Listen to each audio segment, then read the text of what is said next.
I'm bored. I need a game to play, and not just any game, of course, a spooky game. I mean, it is late October after all, the timing couldn't be any better. And as someone who loves everything Nintendo made, it would only make sense to talk about a Nintendo game that not only captures the essence of spooky, but also being a game that's just a lot of fun to casually replay over and over again. And that game is Luigi's Mansion. This game came out alongside the Nintendo GameCube in 2001, marking the 21st anniversary of both the system and the game this year, which is an impressive milestone to say the least. And in an era where every home console Nintendo made launched with a Mario game, it was pretty ambitious to drop that in favor of a Luigi-based game. This company was bold, and I for one do not care. I mean, technically, it was still a Mario game at the end of the day, but more so a spin off game starring the Green Mario brother himself, Luigi. And because this wasn't a true mainline Mario game is the reason this game never got the appreciation that it deserved during its inception. But throughout the long 21 years this game has been out for, more and more people started seeing Luigi's Mansion's worth, therefore the game was getting more and more appreciation by the day. Finally, somebody's given my man Luigi the appreciation he deserves. And I personally think the game is great too, but we won't truly know that until I start talking about it. So, for tonight's video, I'm going to talk about Luigi's Mansion on the Nintendo GameCube.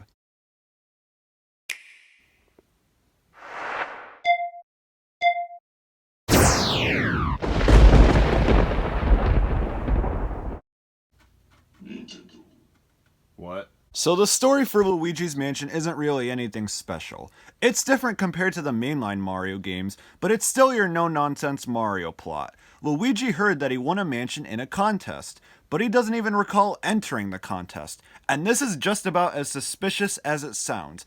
In fact, it's so suspicious that Mario, the brave soul that he is, went to check out the mansion himself and agreed to meet Luigi there later on, which is how the game's opening cutscene starts off with Luigi walking through the woods towards a mansion. And in most Mario games, you're basically running around bright and colorful worlds with a few haunted house levels every now and then. But Luigi's Mansion was a dark, foreboding, and scary. Well, actually, the game itself isn't really that scary, to be honest, but my point still stands. And as Luigi opens the door to the mansion, the music gets even more ominous, more creepy, more sinister. And here we are in the lobby where Luigi can control whether he wants his flashlight on or off, he can shake objects, call out for Mario's name in a hilarious way, and also not be able to open the locked doors. But something weird happens. If you try to open the door right at the top of the stairs, it's still locked just like all the other doors in the lobby. But when you get back to the bottom, an orange blob thing shows up, drops a key, and heads into the room that the key gives you access to. I missed the launch of Mario + Rabbids Sparks of Hope for this. And it's also important to mention that this game marked the debut of Luigi's main character trait, being afraid of ghosts. And as you could see it on his face in game, Luigi shakes a little when he's in a dark room, he hums the main theme to himself to keep himself from being more nervous as he is, and also how he gets startled every time a ghost appears behind him. The developers really made sure to fill Luigi with enough fear and personality to stand him out from his brother, and also just make him a memorable character overall, because before this, Luigi was just another Mario. Even when Luigi grabs something like a key or a gem, he even celebrates a little, which can easily put a smile on any gamer's face. Hey, it was the game, not me. But as I was saying, the key the orange blob dropped gives you access to the room with an anxiety-filled door transition of Luigi slowly hesitating to open the door.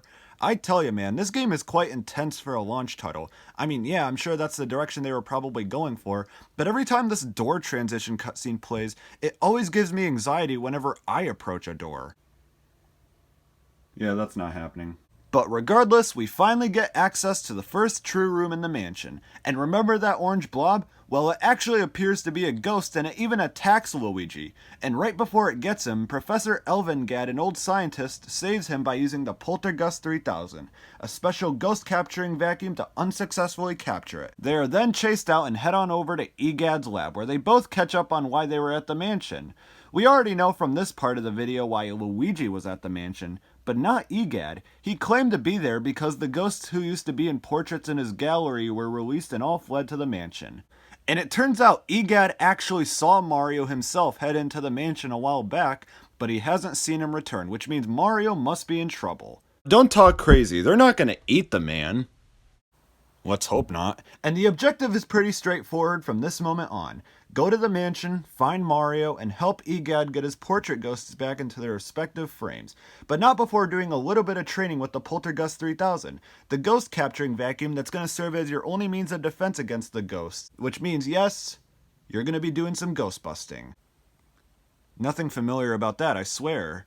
And you'd think for a game like this where you're capturing ghosts with the vacuum, the controls probably wouldn't be that good, but that's actually not the case. The controls for ghost capturing actually works fairly well. Essentially what you have to do is wait for a ghost to appear, and when it gets close enough to you, you have to turn around and stun it with your flashlight, and pull in the opposite direction of the ghost with your analog stick to drain the ghost's health and capture it in the vacuum.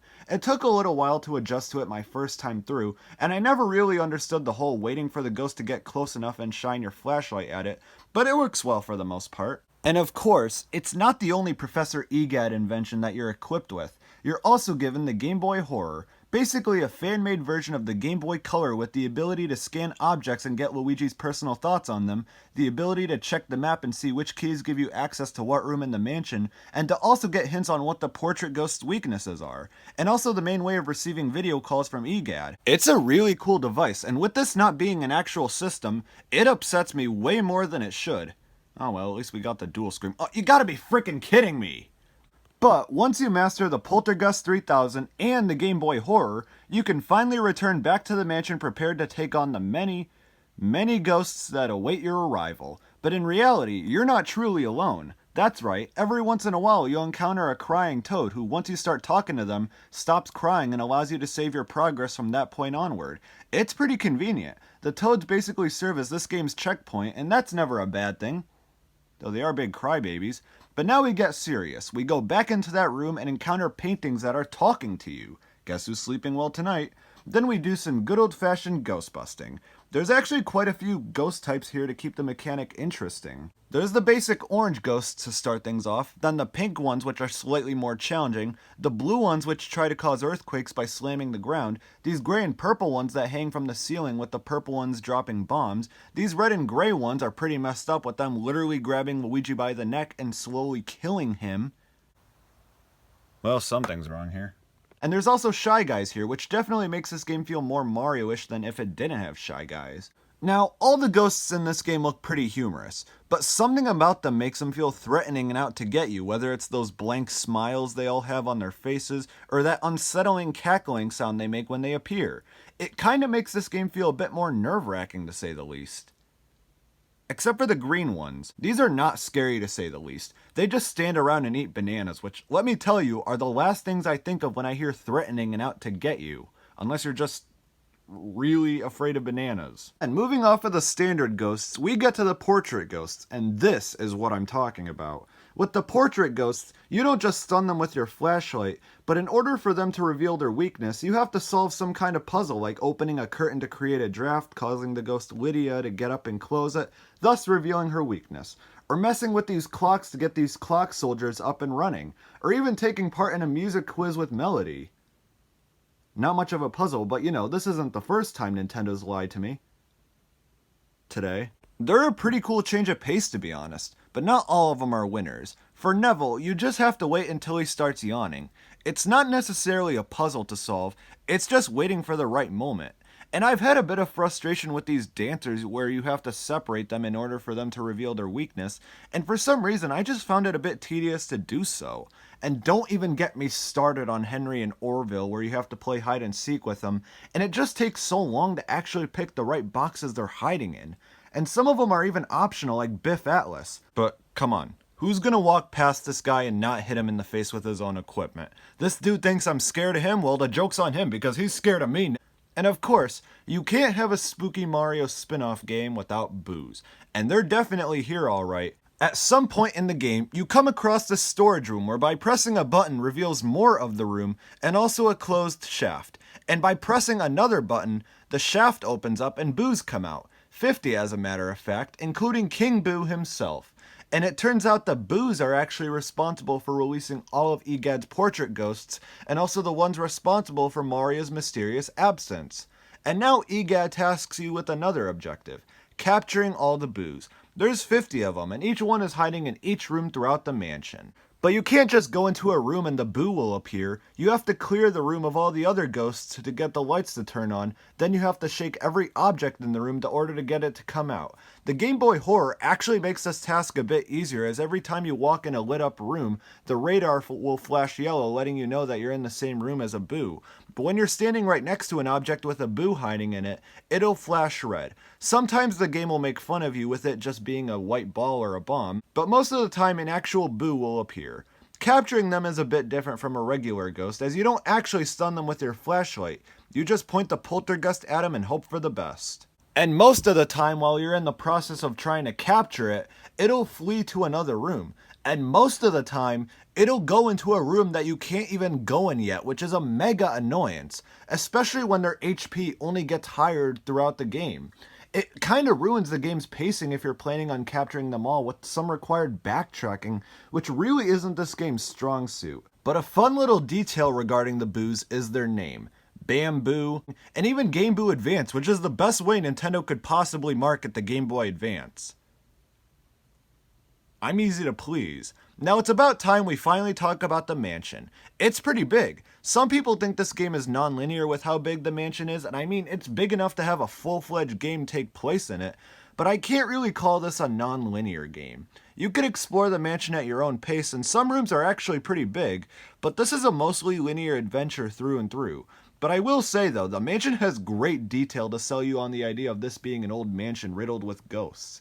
Stuff like the outdated wallpaper, the furniture, and the dust effects everywhere, which to this day is still one of the best dust effects in any video game. And that's not even mentioning just how atmospheric this game is. When it's dark and foreboding, it's really dark and foreboding. And again, this game is not scary, but the atmosphere sells you on the idea that it is, and it's still something that has yet to be taught by this game's successors. Now, visually, it's okay. It's pretty dated in some aspects, like some of the character models and even some of the textures, but for being an early 2000s launch title, it still looks pretty okay. The music is also pretty iconic. The main theme is great, and the credits theme is my personal favorite. And I also really like that song that plays when you're communicating with EGAD through the Game Boy Horror. I think I just found my new ringtone. And as for progression, the game is spread across 4 different levels with a boss fight against a portrait ghost at the end of each. The first level ends with a fight against Chauncey the baby, where you have to dodge the giant rocking chairs he throws at you, and use these giant bouncy balls to knock them back at him and stun him as well. And then you could start capturing him. The second level ends with a fight against Bogmire, but basically he's a zombie thing where you have to use his clones to reveal his weakness.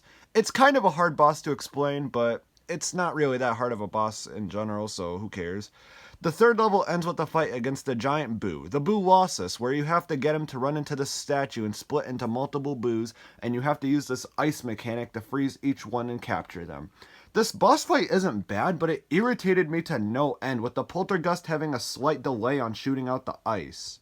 Another problem with this boss fight is how the Boos will always just try to run away every time you pull out the poltergust, and it just makes this boss fight incredibly annoying and harder than it really needs to be. But the final boss makes up for it. After obtaining the key after defeating Van Gore, the artist ghost, and also capturing most of the 50 Boos, you can make it to the basement and get to the room where King Boo is holding Mario in captivity. Earlier in the game, you come across a well, and upon entering it and poking your head through a window thing, it is revealed that King Boo trapped Mario in a painting, and he calls upon your help to save him. But you have to make sure you have 40 Boos or more, or King Boo will send you back to the lobby. I always thought King Boo was the 50th Boo because most of the time when I completed this game in the past, I mostly collected 49 Boos since I thought King Boo was the 50th. But he's not. Instead, he's the 51st Boo. And as for the final boss, King Boo traps you into the portrait where you're on what looks like the roof of the mansion surrounded by fire, and a Bowser puppet with King Boo controlling it on the inside. And basically, what you have to do is use the spike balls that Bowser throws at you and knock them back at him in order to knock his head clean off, which, again, that is seriously messed up. And while Bowser's decapitated head shoots ice at you, King Boo comes out, and that's when you have to start decreasing his HP. This is a pretty decent fight. It's not hard, but I'll gladly accept this as an apology for the Boo-lossus fight from earlier. And once that's over, EGAD will congratulate you, you escape the living hell that is the mansion, restore the last of his paintings back, and restore Mario back to himself. And that sums up Luigi's Mansion. And at the end, all the money you collect throughout the game determines the size of the mansion you get at the end. Throughout the adventure, you'll collect money, and the game encourages you to collect as much as possible to get the best possible ending, rank A. And this also adds a ton of replayability to the game too, which is great considering its length being roughly 3 hours. And there's one more part of the game I never mentioned. After you beat the game the first time around, you unlock the Hidden Mansion, which is the exact same game, again, with literally no differences. Well, that's a big kick in the face to the 10 out of 10 score I was going to give this game. This game is still really solid, but the Hidden Mansion is really disappointing considering it's just the same game again, except even easier. But as it is now, Luigi's Mansion is a pretty great game. It's not flawless, it does have a few flaws, like the Boo capturing mission being a bit annoying, and the Boo losses fight being really annoying, and also how the Hidden Mansion is literally just the same game again. But I think the pros outweigh the cons in this instance, with simple but fun gameplay, a different variety of ghost types, strong atmosphere, a great amount of personality from Mario's less popular brother Luigi, and a strong replayability factor. Luigi's Mansion was a great game back in 2001, and it still is great today. The timing of playing at night was honestly a really smart move on my part because it really captured the essence of spookiness. But at the same time, I'm now terrified of anything involving being in the dark alone with no one around me, so I'm starting to reconsider my choices a bit more. Sure, I might be alone, but hey, I'm not in the dark, so that should account for something. Okay, power outage. Slightly more terrified now. And that's going to wrap up today's video. If you enjoyed the video, then please consider subscribing and checking out my other videos on my channel where you'll find more videos like this one. Thank you for watching, and I will see you in the next video.